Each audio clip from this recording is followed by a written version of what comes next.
Welcome into Buffalo Bills Weekly. We're telling you everything you need to know about the Bills this week. He's Chris Brown, I'm Maddy Glab.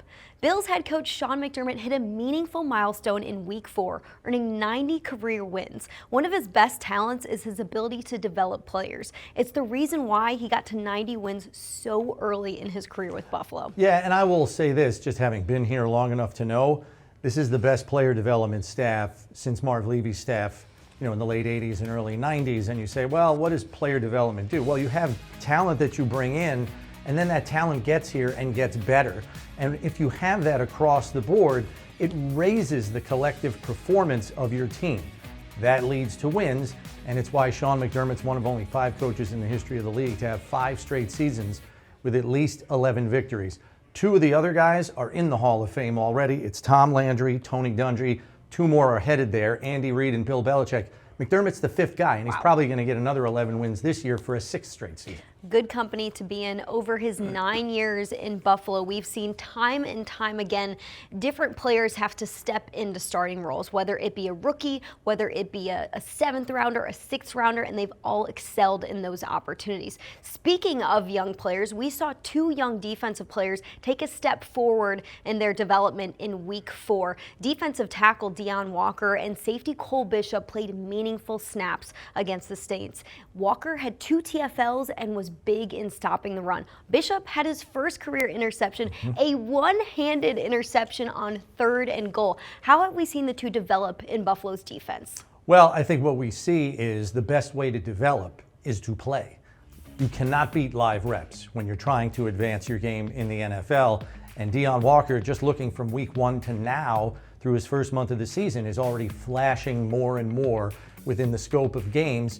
And Cole Bishop, I think, has made tremendous progress through the first month on the back end, and he has far more responsibility on the field, outside of maybe Terrell Bernard and his running mate Taylor Rapp at the safety spot. And look, they haven't been perfect, but I think the positives have far outweighed the negatives. And to your point, they've made some plays, and nothing builds a young player's confidence more than making plays. And what that leads to, inevitably, is more consistent play down to down, series to series. Cole Bishop spoke about what that interception meant to him. He said, I worked so hard this offseason, and seeing hard work pay off already does a lot for my confidence. Running back James Cook is feasting to start the season. 3 games of at least 100 rushing yards. He also leads the NFL with 5 rushing touchdowns. Cook is seeing things so well and doing different things to earn yards. How have the Bills diversified their run game? Yeah, so Joe Brady, I think the last couple of years, leaned on 2 run game concepts, and they were really the bread and butter plays for them. It's the duo concept, which gets them downhill with the line, and then the tackle pull concept. We often see Deon or Spencer pulling around to lead him up through the hole. Wisely, he has expanded that list, Joe Brady has, because opposing defensive coordinators are scheming all offseason to stop those 2 bread and butter running plays that the Bills have run. The menu is larger, and I think to the offensive line's credit, and the tight ends for that matter, because they're on the field a lot in this too, you have to have a line that's effective in executing extra plays with different schemes and such. So when you have a line that's largely been together for the last 3 seasons, you can expand the menu. They're used to playing with one another. They can pick up new play schemes quicker, so that bigger menu makes them harder to defend. How do the Bills sustain the run game or morph into something new as the season goes on? Well, I think the benefit here is now you've laid out a plan for what you're going to look like. Defenses are trying to get a bead on that. And now you can use some of those successful play concepts and have wrinkles to play off of them. So, they'll line up in a certain formation, 3 tight ends on the field, and they're like, okay, here comes the strong side run. And then Josh is rolling out to the backside and he's throwing it to a wide open receiver or a wide open tight end in a pass game concept. So you can play off of the success you've had early in the run game with other wrinkles, and I expect Joe Brady to do that. You spoke about the addition of Jackson Hawes. Using 3 tight ends has allowed this offense to do different things this season. Don't go anywhere, because when we return, the best press conference clips from the week are coming up next, and later on, Bills legend Mitch Morse joins us for Morse Code. Yeah, I think they've got a lot of good players on their defense, a lot of new guys, that weren't there last year. I think they've got one of the better corners in the entire league. He obviously came back, and it's a team that's always played at a very high level. Having Coach Vrabel there now, instilling the type of culture that he usually instills and the type of defense that he has. We got to be ready for a lot of different things, making sure that we're having a good week. And these division games are tough anytime you play each other, just because you're so familiar with each other. And it's no different this Sunday night. We've played together for a while. I think we got a few new pieces, but a lot of the same guys have been making plays there for a while now. Bernard's a good player. I don't know if we'll see if Oliver's back. He's a good player up front. Bosa's been a good addition for him. In the back end, they've had some guys that they've had play there for a while. Travis White's been there for a while. They're all instinctive, rap, and the young safety, they've started to play a lot for them. They've played together. They gel well. They got a good scheme. They know what they're doing. They're coached well. So we got a tough challenge. And we'll be ready for it. We're on the road, so it's going to be a tough environment, and we're excited for it. They're coming into their own. They're a very good team. Defense is elite defense. Vrabel has them doing a great job. He's brought a lot of stuff over from when he was in Tennessee, so it's kind of like the Tennessee Patriots a little bit. They revamped everything.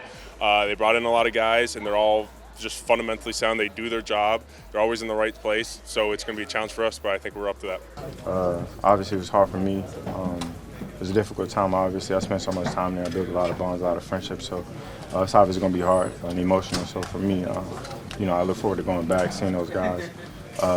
And it's just the nature of the business. I try not to, I'm not in control of nothing. What's up, little bro? I'm not in control of nothing. I get open, I catch the ball, but as far as the internal stuff, obviously I miss those guys over there. Spend a lot of time with people, it becomes more personal rather than just professional. So. Welcome back into Buffalo Bills Weekly. For our next segment, we've got Bills legend and former Bills center Mitch Morse joining us for Morse Code. Mitch, thanks for taking the time, as always. You guys are so sweet and so kind. Thank you for having me back on. I'm really looking forward to working off this 2 to 3 day hangover with you guys as we navigate the world of the Buffalo Bills. That's life in your 30s, Mitch. I understand what you mean, but it was a hangover that was caused by a lot of fun in Buffalo because you were the legend of the game, absolutely electric on the field, leading the charge. How did the whole experience go? I remember sitting there at night after the whole, I don't want to call it a fiasco, but after that day went down, and I was just sitting there, and I kept telling my wife, I could never believe that I'd have the opportunity to have an experience like today, just from the start to the finish. And then, of course, the crescendo of it all for me was doing that chant. And, you've just seen guys who have much better tenure, who've had on paper better careers, get the nod. And then for the team, the organization to give me that opportunity and trust me, right? Like that's holy ground. And the last thing I wanted to do was embarrass the organization, the team, and of course myself. But it was such a unique experience and one that I will absolutely never forget. Where else would you rather be than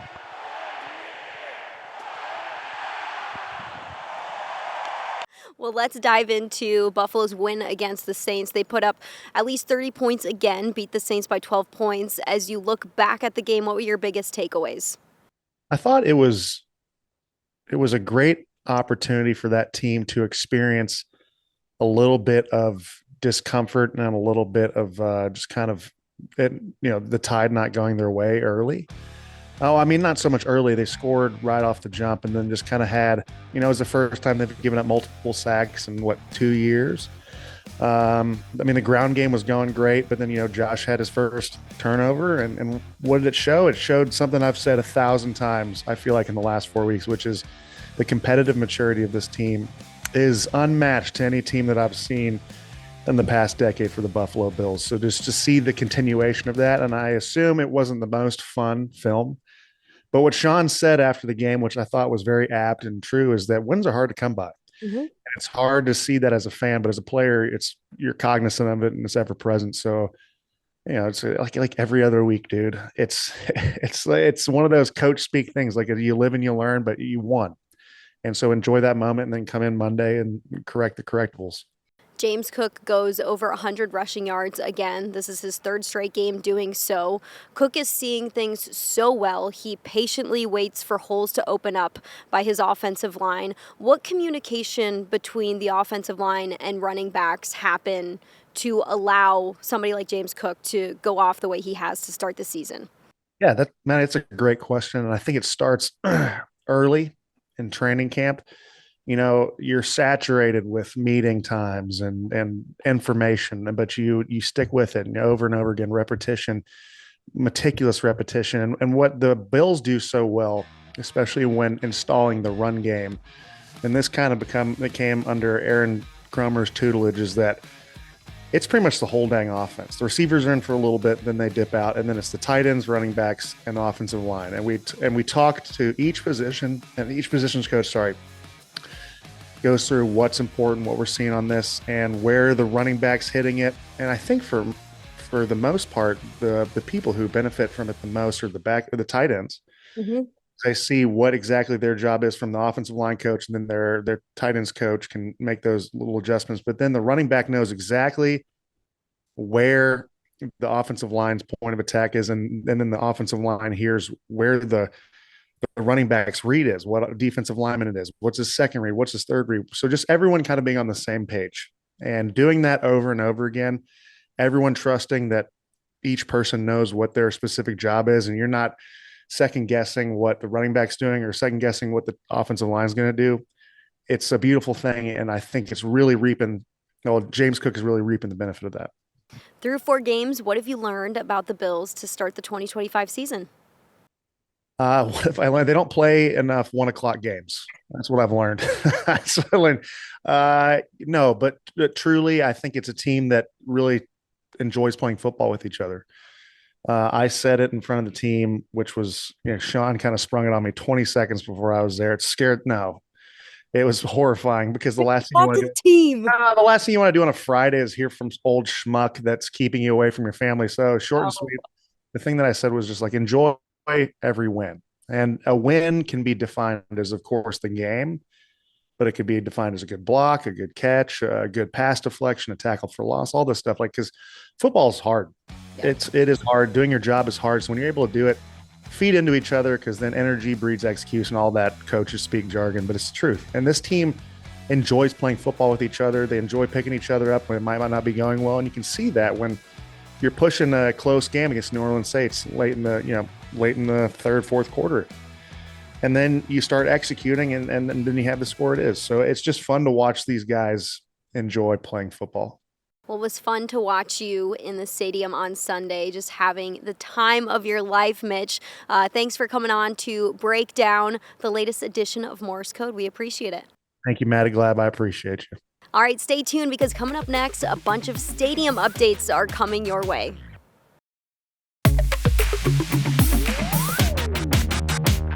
Welcome back to Buffalo Bills Weekly. I'm Chris Brown, joined by Frank Cravotta, our Senior Vice President of Design, to discuss some of the stadium updates that are going on across the street at new Highmark Stadium. And we're at a very exciting point on the interior of the building here, Frank. We're starting to see individual seats. Yeah, lots of them too. Yeah, so the lower bowl is about 2/3 done. And we're just amazed as once they start to go, they go really quickly. So in the next couple of weeks, the whole lower bowl will be full with our seats. Yeah, because I know there was a lengthy time period to get all the hardware installed, a lot of drilling into concrete, and that's super time consuming. Yeah. Plus there's a lot more different parts aside from the seat going in. So that process to get all the hardware set probably takes significantly longer than actually just installing the seats, right? You're absolutely right. And we're seeing it for the facade outside too. Like the building's starting to look like the final structure. A lot of work behind the scene to get it there, and then when it goes up, it goes quickly. The seats are the same way, and they're just flying through them. So get through the lower bowl, then we'll get into the upper bowl in a little bit. That's great. And there are improvements with the seats in this building as opposed to old Highmark Stadium. Maybe just lay out what fans can expect when they take their seats for a game. Well, everyone will have a seat. Right? Yeah. No more benches, No right? more benches, so that's one big thing. So the seats, the quality of the seats, the armrests, the cup holders, and then the tread depth is huge. So there's about 4 more inches of depth between the back of the seat and the next seat in front. So that just helps a lot as you're traversing through to get to your spot, and all the seats rise up, and so it just makes it a little bit easier for fan comfort. And then there's a point to everything in this building. You made sure of that. What is the color scheme in here with respect to the seats? There's a design element to that too, right? Yeah. Well, we didn't want to go Ted Lasso with the kind of with a message in it or a Bills logo. Those things are really hard to do and do well and make it legible. But we wanted to be on brand and brand color, so we said, okay, let's do something with the team colors, red and blue. So the seating pattern will gradate from red around the field and slowly turn into blue as it goes up into the concourse. And that'll happen in the lower and upper concourse. So something that's just unique in the league, and it looks pretty cool. And I know you mentioned something about a red glow, similar to what we see in the club seats, right? At night games when those heaters are on, and there's that red glow there. Is there going to be some element of that too? Or? Yeah, it'll be fun because it really will look a lot similar to what we have now, but on both sides, suite side and the club side, all the seats in those sections are red. We didn't do the gradient in there. And then we have the light coming from above, the heaters coming from above. That will kind of be a cool thing to have from the old stadium and move to the new stadium. Yeah, sounds cool just thinking about it. Frank, thanks very much for the time and updating us on new Highmark Stadium. Coming up, it's the key points you need to know for Bills Patriots on Sunday Night Football. Game preview is next here on Buffalo Bills Weekly. Welcome back to Buffalo Bills Weekly. The Bills are facing the Patriots in a Week 5 matchup on Sunday Night Football. I'm excited for the quarterback play in this one. You've got two talented mobile quarterbacks in Buffalo's Josh Allen and New England's Drake May. May has had a strong start to his second season. 3 straight games of at least 2 passing touchdowns and a 75% completion percentage. What have you seen out of the offense this season? It is Drake May show. They have 2 talented running backs in Ramondre Stevenson and Travion Henderson, the rookie, but their offensive line is still gelling, so their run game really hasn't taken off yet. So they've been leaning on Drake May more. It's not unlike the early iterations of the Bills with Josh Allen when they were throwing it all over the yard. And look, May can also run, much like Allen, and he's running some touchdowns as well. He's got 9 offensive touchdowns through the first month of the season. The only people with more touchdowns than him are the last 2 league MVPs, Lamar Jackson and Josh Allen. He's good. He's really good. I think he's underrated. And even better than that, he's the best quarterback in football on third down right now through the first month of the season. I got some numbers here. He's completing over 80% of his passes, 9.61 yards per attempt, so he's pushing the ball down the field. That's second in the NFL, and he has a league best 125.5 rating on third down. The one number that jumps out to me about Drake May that maybe not that positive, 13 sacks, tied for 30th in the NFL. How will Buffalo's defensive line be able to get after May? Yeah, they're going to have to take advantage of that, but they have to create long down and distance situations to make that happen. That means winning on first and second down. So if they can do that and keep this run game at bay, which has had trouble getting on track through the first month of the season, well, then they can go after May in the pass rush there. And look, as I said, it's an offensive line still trying to gel. A lot of new pieces there. So hopefully the Bills can get the better of them in those situations. I will say this, their line is getting a little bit better each week. And last week against Carolina, only 1 sack allowed. Okay. It'll be the first time the Patriots see a team led by Mike Vrabel. He took the job in January, and Vrabel is known for his tough defenses. Right now, the Patriots defense second best against the run, allowing under 80 rushing yards per game. The Bills are going to have a tough test for their best rushing offense. Yeah, it's strength on strength here. I think it's a very intriguing matchup. No one's really been able to stop the Bills' ground game yet. So can the Patriots do that? I will say this, if they can, have fun with the league MVP.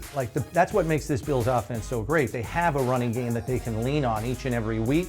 But if for some reason it's not working, or you're playing a run front that's as good as the Patriots and you have to pivot, I don't mind taking my chances with Josh in this receiving corps. Yeah, you got the rushing offense, and then you have Josh Allen who can go off. You got 2 options there. It'll be fun to see what they do against the Patriots. The Bills are repping their new Nike Rivalries cold front uniforms on Sunday night under the lights. The design is all about embracing the Buffalo cold. It features an icy white uniform with blue and metallic accents. What are you most excited to see when those uniforms take the field on Sunday night? It's funny, I've seen fans already wearing them to the stadium. A lot of people have already picked up their rivalry jerseys and have been here for previous home games.